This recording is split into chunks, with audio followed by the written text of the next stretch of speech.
That's a bigger problem than Donald Trump? No, I don't. That's happening again, but it's not the government doing it. We're doing it to each other.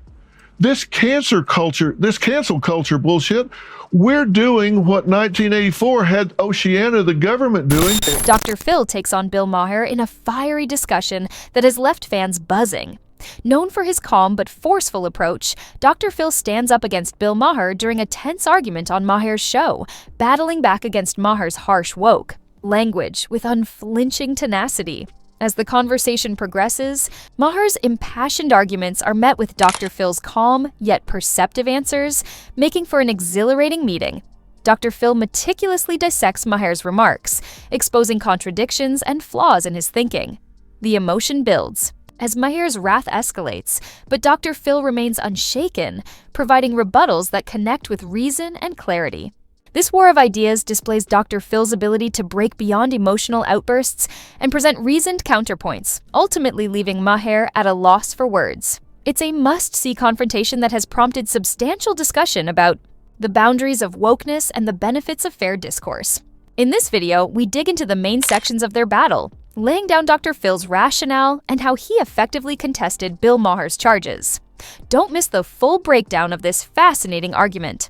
Watch now to see how Dr. Phil left Bill Maher stunned on his own show. Isolate them. Who does it? COVID paranoids. That's who does Yeah. it. We have a new breed of people. And that's why I say politically, I don't care, because the Republicans started it, the Democrats continued it, and the kids, and this remote learning crap.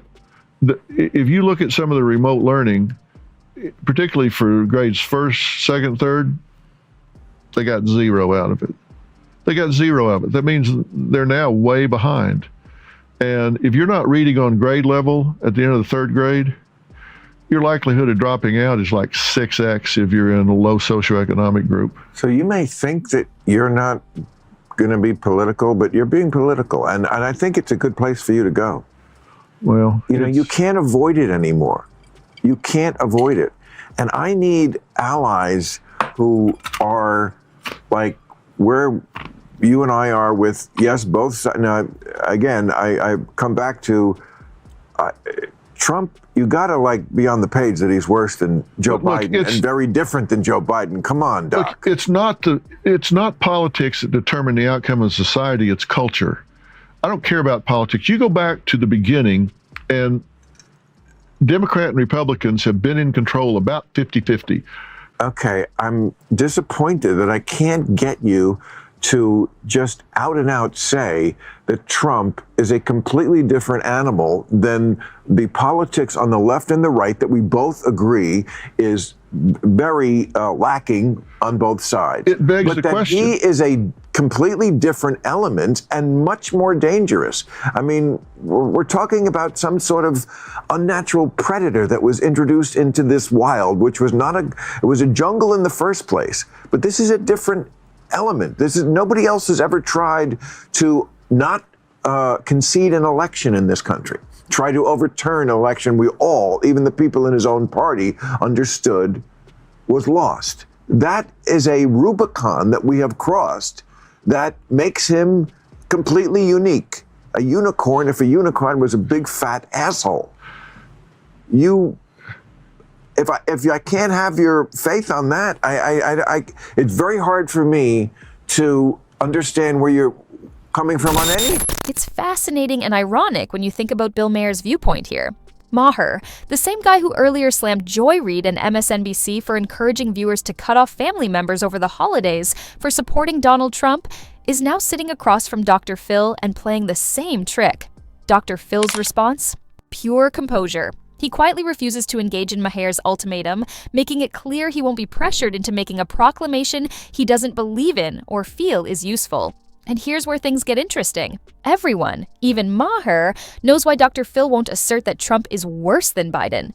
It's because he likely doesn't think that. But at the same time, Dr. Phil avoids outright expressing the opposite, as he values retaining his apolitical position. Dr. Phil knows the stakes. The second he says anything even mildly favorable of Trump or critical of Biden, he risks being classified as politically alt-right, or worse, a right-wing propagandist. It's a lose-lose scenario for him, and you can definitely feel the tension. in the room as he stares down Maher, unwilling to bite the bait. I'm telling you. Doc, you can't do it. No, I'm telling you this. That's a cop-out.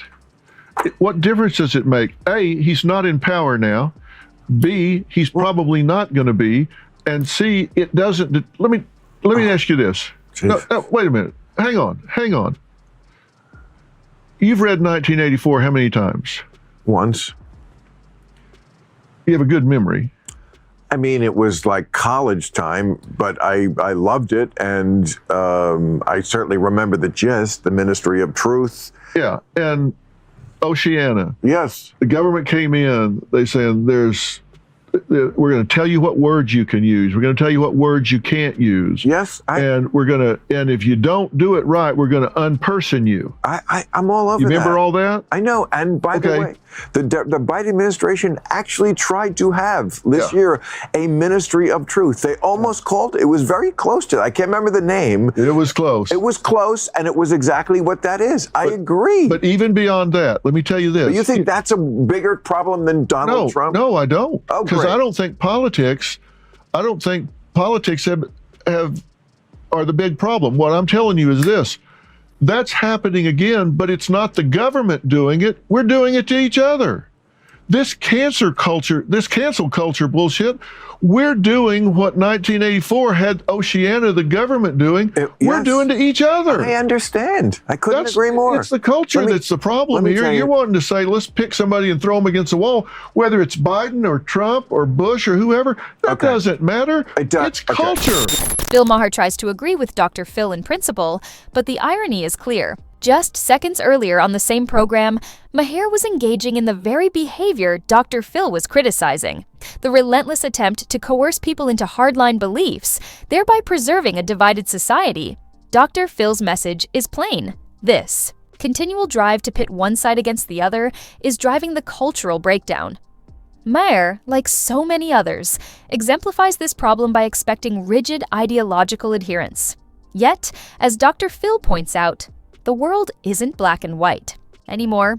We have access to an enormous amount of information thanks to technology, and blind loyalty to any one side, whether left or right, is a symptom of being brainwashed. It's not a sustainable or practical strategy for solving complex issues. While conservatives may not always agree on every subject, there's a mutual understanding of broader objectives. This readiness to discuss varied viewpoints is viewed as a strength, one that allows the right to remain cohesive even amid internal conflicts. Dr. Phil's argument is an important reminder.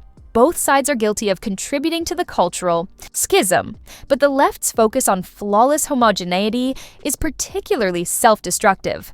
The persistent policing of perspectives, combined with a lack of nuance, is a recipe for collapse.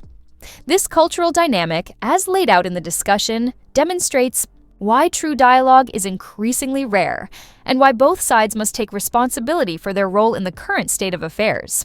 So, what do you think? Drop your thoughts in the comments section below, and if you don't want to miss out on the hottest celebrity news, make sure to subscribe to Daily Finder.